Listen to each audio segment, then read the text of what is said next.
Let's start here by reading the prompt. How would text 2 respond to the wisdom in text 1? Let's start with text 1. Ecologists have wondered how thousands of phytoplankton species can live together near the surfaces, competing for the same resources. According to conventional wisdom, one species should emerge after outcompeting the rest. So why do so many remain?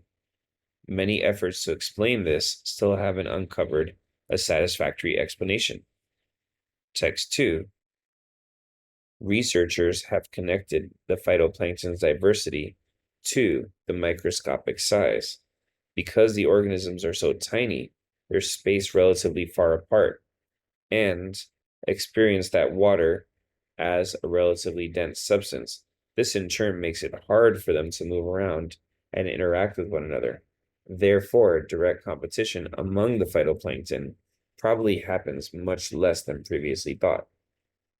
So text 1 says it's kind of a mystery how the different phytoplankton do or don't compete with one another.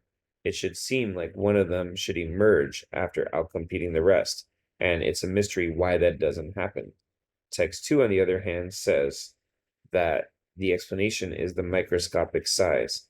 They're so tiny that, relatively speaking, they're very far apart from one another, and the water is relatively dense with respect to them. So the water is a lot stronger of an item for them because of how tiny they are compared to what water looks like for us. So this makes it hard for them to move around and interact with one another. Direct competition among them probably happens much less than previously thought. So which answer says that? Answer choice A says that text 2 would argue that text 1 is based on a misconception about the phytoplankton competing with one another. And it explains that that doesn't happen because of their size and because water being relatively dense. So the answer is A.